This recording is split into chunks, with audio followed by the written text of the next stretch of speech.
حيلي بحري إرترا كم مقصلتان أيتي بقعن وفين بحرينيان معبال زكايدو زلو ناي سلطنا مدبات بزي تفلالي موياتات كاب حدي كساب 3 عامتات زمهارم 213 بحرينياتات ماليا مرقوم وكيل رينا إبراهيم نفعن زدالو سبساب ليديا تخل ماريم كتغربيا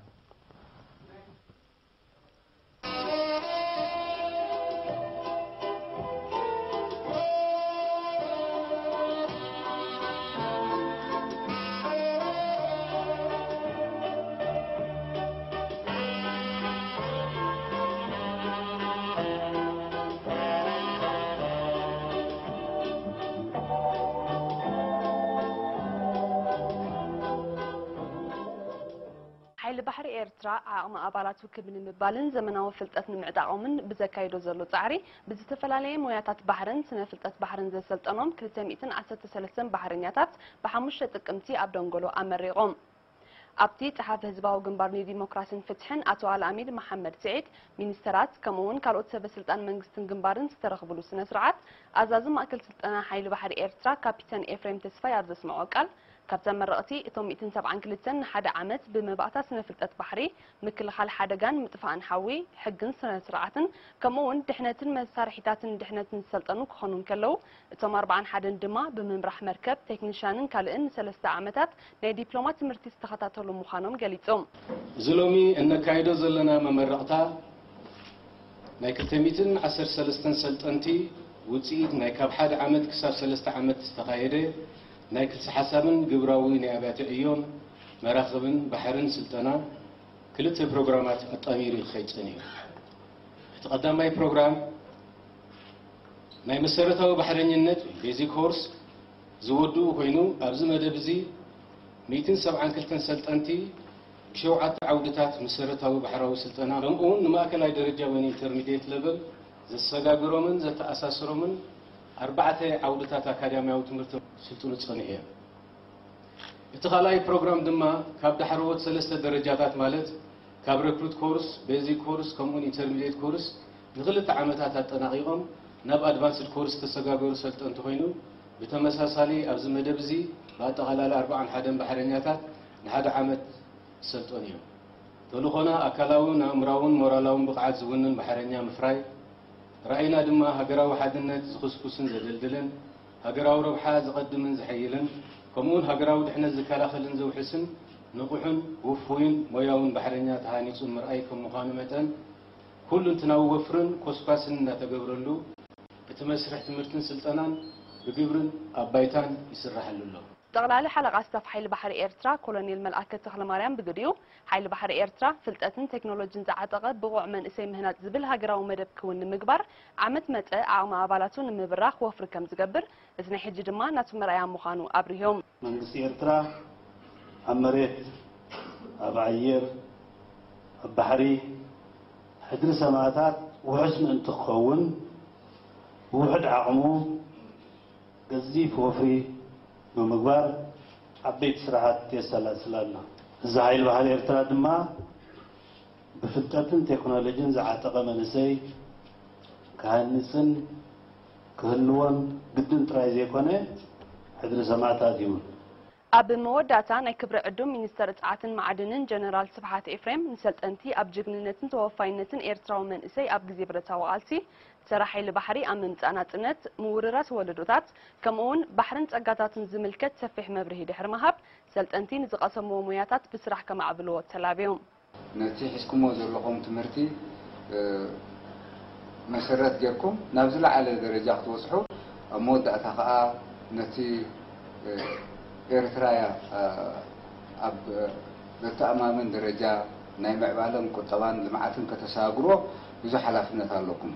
في دعوة إمام نقول لنا أب حدد رفنا إثنين نهاجرنا سلهاجرنا نقولوا عب سرحي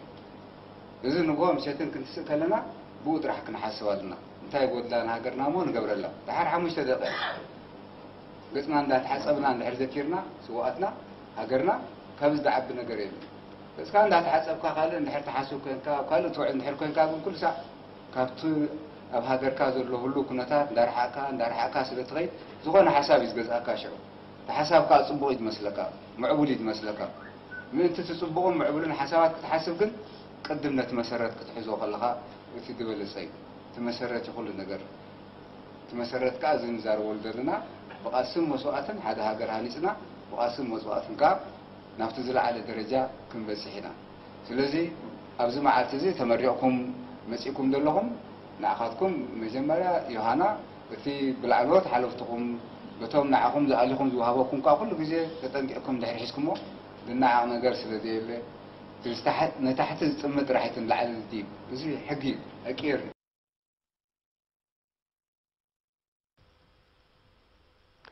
ኣብ ዝተፈላለዩ ከባቢታት ሃገርና ተደኪነን ዝርከባ ትካላት ላዕለዋይ ትምህርቲ ኣብ ርእሲ እቲ ስሩዕ ናይ ዲፕሎማን ቀዳማይ ዲግሪን ትምህርቲ ናይ ድሕረ ምረቓ ትምህርቲ ክህባ ከም ጀመራ ዝፍለጥ እዩ ናይዚ ኣብነት ኮሌጅ ሕርሻ ሓመልማሎ እዩ እዚ ኮሌጅ እዚ ናይ ድሕረ ምረቓ ትምህርቲ ኣገዳስነቱ ልዑል ስለ ዝኾነ ብዝለዓለ ክድፈኣሉ ምዃኑ ሓቢሩ ኣሎ ንፀብጻብ ተስፋ ሚካኤል ገብረየስ ኣርሲ መስመሮም ኮሌጅ ሕርሻ ሓመልማሎ ኣብ ርእሲ ናይ ዲፕሎማን ቀዳማይ ዲግሪን ስሩዕ ኣገልግሎት ትምህርቲ ናይ ድሕረ ምረቓ ትምህርቲ እውን ብዝለዓለ ይደፍኣሉ ከም ዘሎ ዲን ናይቲ ኮሌጅ ኣቶ ሰመረ ኣምሎሶም ነይሪና ሓቢሮም እቲ ኮሌጅ ካብ ዓመተ ትምህርቲ 2012-2013 ጀሚሩ ናይ ድሕረ ምረቓ ትምህርቲ ክህብ ምጽንሑ ሎሚ ዓመት እውን ንሓምሻይ ዓመቱ ኣብ 5 ዓውድታት ተማሃሮ ክቕበል ምድላዋቱ ኣጻፊፉ ከም ዘሎ ኣቶ ሰመረ ኣብርሆም እቲ ዝወሃብ ናይ 2 ዓመታት ናይ ድሕረ ምረቓ ትምህርቲ ናይ ስነ ኣዝርእቲ ምርምር ሓመድን ባህርያዊ ሃብትን ምክልኻል በቕሊ ልምዓት ኣሕምልትን ፍረታትን ከምኡውን ስነ እንስሳ ምዃኑ ጠቒሱ ድማ ክመሃር ዝደሊ ኣብ ጋዜጣ ሓዳስ ኤርትራ ተሓቲሙ ወፂኡ ዘሎ መምዘኒታት ዘማልም ዝኸውን ክጅምር ከም ዝኽእል ኣንፂሮም ካብ 2.75 ንላዕሊ ኣብቲ ጀነራል GPA ካብ 2.5 ንላዕሊ ኸ ኣብቲ ኣብ ሜጀሩ 2.75 ኣብታ 2.5 ማለት እዩ ስለዚኦም ከምዚኦም ዝኣመሰሉ ክኣትዉ ይኽእሉ እዮም ውልቀ ዝተማሃሩ ነይሮም ካብ በዓል ሓጋዝ ወይ ካብ ካልእ ቦታታት ስለዚ ብውልቁ ክመሃሩ ዝደልዩ ተኣትል ክፍቲ ማለት እዩ ተመዝጊቦም ሸብኡ መምዘን ረቑሕታት ኣሎ ኣብዚ ዘላ ሓፍቲ ኮሚቴ ናይ ፖስት ግራጁዌት ስታዲስ ኤንድ ሪሰርች ምሳመምያ ንመን ተቕበሎ ንመን ኣይተቐበሎን ትነግር መልሲ ይወሃቡ ማእስከም ዝምዝገቡ ከዓ ይፈልጡ ማለት እዩ ብወገን እቲ ኮሌጅ ናይ ድሕረ ምረቓ ትምህርቲ ንዝከታተሉ ተማሃሮ ንመነባብሮኦም ኮነ ኣብ ትምህርቶም ዝሕግዞም ናይ ኢንተርነት ቤት ንባብን ቤተ ፈተነን ዝርከቦ ቀረባት ኣዳልዩን ኣመቻችኡን ምህላው ሓቢሮም ቅድሚ ሕጂ ብዝተፈላለየ ናይ ልምዓት መሻርክቲ ንተማሃሮ ድሕረ ምረቓ ዝግበር ዝነበረ ፋይናንሳዊ መወላ ከም ዘየለ ዝገለጸ ዲን ኮሌጅ ሕርሻ ሓመልማሎ ኣቶ ሰመረ ኣምለሶም ንተወሳኺ መጻሕፍቲ ብደገ ንዝመፁ መምህራን ዝኽፈል ከምኡውን ኣብ ካልኣይ ዓመት ንዝግበር ምርምራዊ ንጥፈታት ዝኸውን መወላ ወይ ነቶም ተማሃሮ ብዝለኣኸ ኣካላት ወይ እውን ብውልቂ ዝኽፈል ብዙሕ ዘይኮነ ወጻኢታት ከም ዘሎ ኣብሪሆም ኣብ ውሽጢ ዘሎ ጸጋታት ብዙሕ ኣይሸግረካን እዩ ግን ንዓኣቶም ንምምሃሮም ዘድሊ መጻሕፍቲ የድልየካ መምህራን ካብ ደገ ዝኽፈሉ የድልዩኻ እቲ ሪሰርች መስርሒ ከዓ ኣብ ውሽጢ ኮሌጅ ብዝተኻእለ መጠን ኣብ ውሽጢ ኮሌጅን ኣብ ናይ ቀረባ ከባቢና ናቲ ምርምራዊ ስራሓት ዘካይድዎ ኣብኡ ከም ዝከታተልዎ ንገብር ግን ዘገድድ እንዳሕሪ ኮይኑ እቲ ኩነታት ብሃገር ደረጃ ክጽናዕ ዘለዎ ነገር እንዳሕሪ ኮይኑ ርሕቕ ኢሎም ስለ ዝኸዱ ክራይ ማኪና የድልዮም ንሰራሕተኛታት መኽፈል የድልዮም ወይ ዳታ ንምእካብ ከዓ ሰባት ዝቆፅርዎም ይህልዎም ኣብቲ ዝኸዱ ንመግቦም ንመደቀሲኦም ንገለ ወፃኢታት ስለ ዘድሊ ናይ ግድን ምወላ ድልዩ ማለት እዩ ስለዚ ነፍሲ ወከፍ ሚኒስትሪ ብናይ ገዛእ ርእሳ ከተምህሮም ትደልዮም ክትከፍለሎም ኣለዋ እቲ ምኽፋል ኣዝዩ ክቡር ኣይኮነን ናይ ወፃኢ ሸርፊ ዘድልዮ ነገራት ይህሉ ኸው ናይ ወፃኢ ሸርፊ ከም ላፕቶፕ ምግዛእ ካልእ ምስኡ ዝተኣሳሰር ሓላኽቲ ነገራት ናይ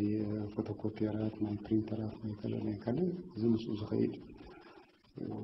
ክግዛእ ኣሎም ኣሎ ማለት እዩ ኣብዚ ዝሓለፈ ዓመታት ናይ ድሕረ ምረቓ ትምህርቶም ኣብቲ ኮሌጅ ተኸታቲሎም ዝወድኡ 43 ተማሃሮ ኣብ ምድንፋዕ ሕርሻዊ ንጥፈታት ሃገርና ይኹን ኣብ ምምላእ ሕፅረት መምህራን ኣብ ኮሌጃት ኣበርክቶም ዓቢ ምዃኑ ዝሓበረ ኣቶ ሰመረ ሎሚ ዓመት ክምረቑ ትፅቢት ዝግበረሎም 11 ተማሃሮ ከም ዘለዉ ኣረድዮም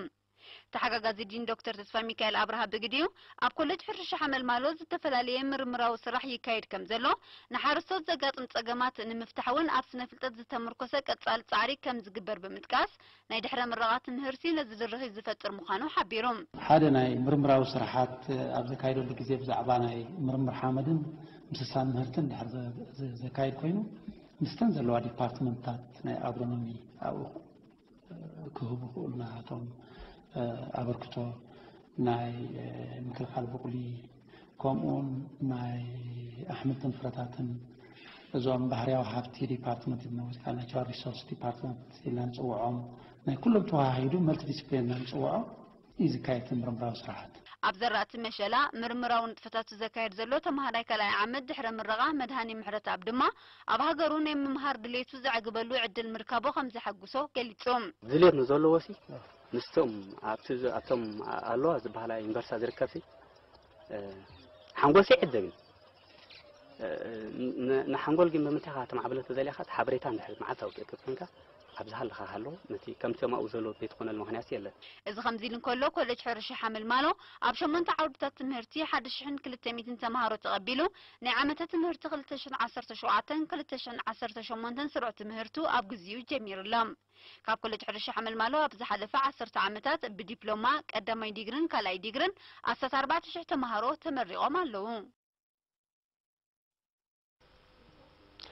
ኣብ ከተማ ዓሰብ ኣብ ምዕባል ዓቕሚ ሰብ ዝግበር ዘለዎ ፍርንገስጋሱን ዝምልከት ሰሚናር ንልዕሊ 400 ኣባላት ክደፍ ተኻይዱ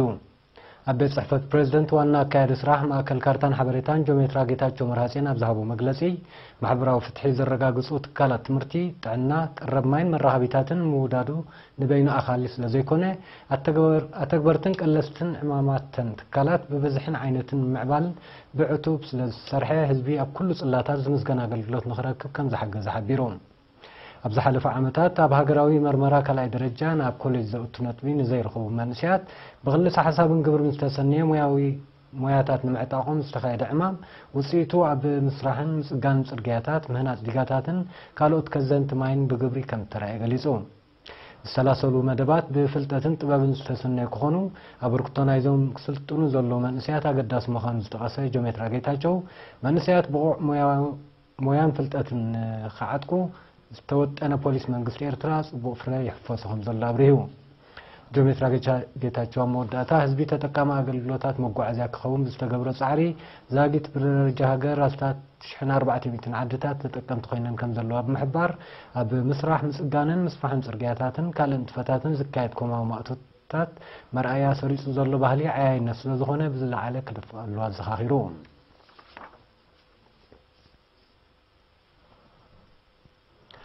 ኣብ ንኡስ ዞባ መንደፈራ ካብ ወርሒ መጋቢት ጀሚሩ ብምውዳድ ህዝብን ህዝባዊ ሰራዊትን ኣብ ምዕቃብ ሓመድን ማይን ምጽጋን ጽርግያን ኣድማዒ ማእቶታዊ ንጥፈታት ይካየድ ኣሎ እቲ ነበርቲ 15 መሕዳራት ከባቢት ንኡስ ዞባ ኣብ ሰሙን 2 ግዜ እናወፈሩ ዘሰላስልዎ ዘለዉ ንጥፈታት ምስራሕን ምጽጋንን ዛላታት ምጽጋን ብውሕጅ ዝተባላሸው ናይ ሓመድ ጽርግያ ከምኡውን ምስራሕ ከትርታት ዘጠቓለለ እዩ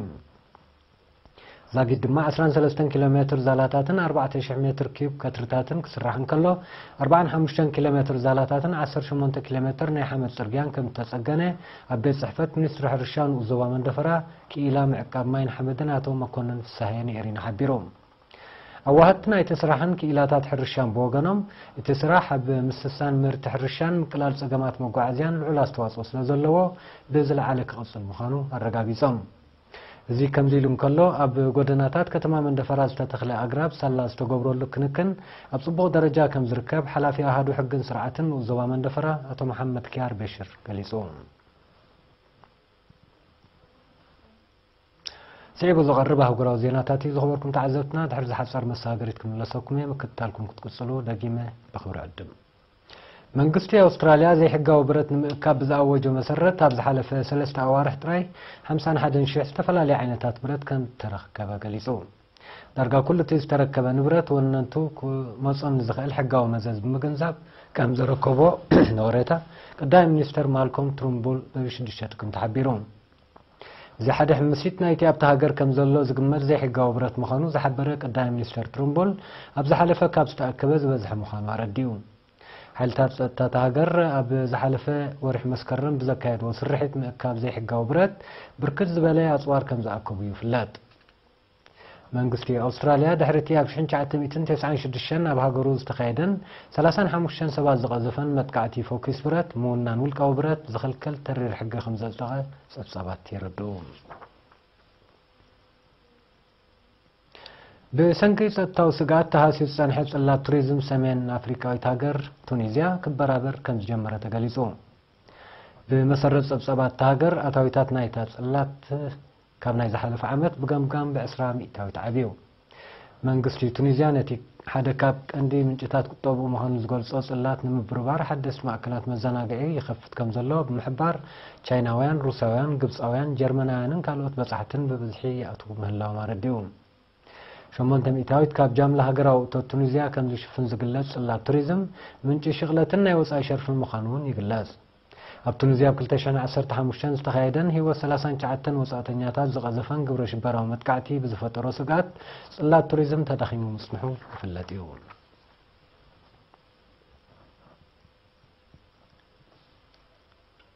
ምክትል ፕሬዝዳንት አሜሪካ ማይክ ፔንስ ሃገሩ ዳግማይ ጠፈርተኛታት ናብ ጽፍሕ ወርሒ ክትልእኽ መደብኩም ዘለዋ ብ6 ጥቅምቲ ኣብ ዝሃቦ መግለጺ ሓቢሩ ሚስተር ማይክ ኣብ ሃገራዊ ዋዕላ ጠፈር አሜሪካ ብዘስምዑ መደረ ቶም ጠፈርተኛታት ናብ ወርሒ ኣሰሮም ክገድፉ ጥራይ ዘይኮነ መደበር ብምትካል መጽናዕቲ ከካይዱ ውጥን ከም ዘሎ ኣረዲኡ ይኹን እምበር እቲ መደብ መዓስ ከም ዝትግበርን ክንደይ ዝኣክል ባጀት ከም ዝሓትትን ዛጊድ ዝወፀ ዝርዝራዊ ሓበሬታ የለን ፕሬዝዳንት አሜሪካ ነበር ባራክ ኦባማ በዋን መሪሕነቱ ነቲ መደብ ከም ዝነጸጎዮም ጸብጻባት ዝጠቕሱ አሜሪካው ጠፈርተኛ ኒል አርምስትሮንግ ኣብ 1969 ናብ ወርሒ ዝበጽሐ ናይ ፈለማ ሰብ ምዃኑ ታሪኽ ይሕብር መንግስቲ ብሪጣንያ ስኒ ሓርማዝ ኣብ ሃገሩ ኣብ መሸጣን ሰደድን ከይውዕል ሙሉእ ከም ዝኣገደ ብ6 ጥቅምቲ ሓቢሩ بعد مزا كوابي بريطانيا كسرحلو نصنح قدم 1947 زفريس نحرماز اما شتان سددن كوعل شلل زبل حقي كاب 6 ጥቅምቲ ጀሚሩ ተሰሪዙ ከም ዘሎ አፍሊጡ ነዚህ መንግስት ብሪጣንያ ዝወጽ ሓድሽ ሕጊ ዘለዎም ደገፍ ዝገልጹ ተጣበቕቲ እንስሳታትን አከባብን መጠን ናይ ዝቕተሉ ሓራምዝ ኣብ ምንካይ ወታው ተራ ክጻወት ከም ዝኽእል ኣሚቶም ብሪጣንያ በመጠን ሰደድን መሸጣን ስንሐርማዝ ምስ ቀዳሞት ሃገራት ዓለም ከም ትስራዕ ጸብጻባት ይመልክቱ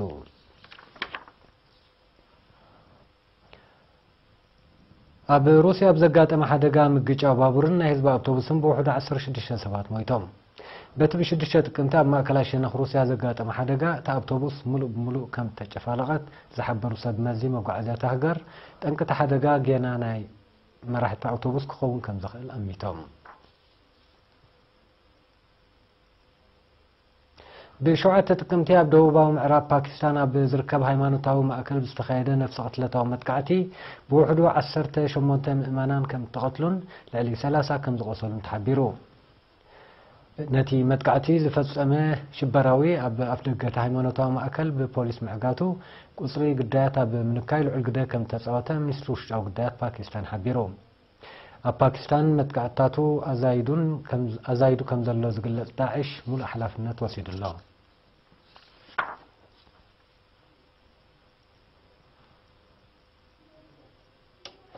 حالتات سعود عرب اب كتما رياض انقساس منبارون زغلصو وهايታት داعش كم زفشلو بحمشة ጥቅምቲ አፍሊጦም ሚኒስትሪ ውሽጣዊ ጉዳያት ስዑድ ዓረብ ኣብ ዘውፅኦ መግለጺ ኣብ ሰለስተ ዝተፈላለዩ ከባቢታት ከተማ ሪያድ ብዝተኻየደ ስርሒት ሰለስተ ካብቶም ሽበራውያን ከም ተቐትሉን ሓሙሽተ ኣብ ትሕቲ ቀይዲ ከም ዝኣተውን ሓቢሩ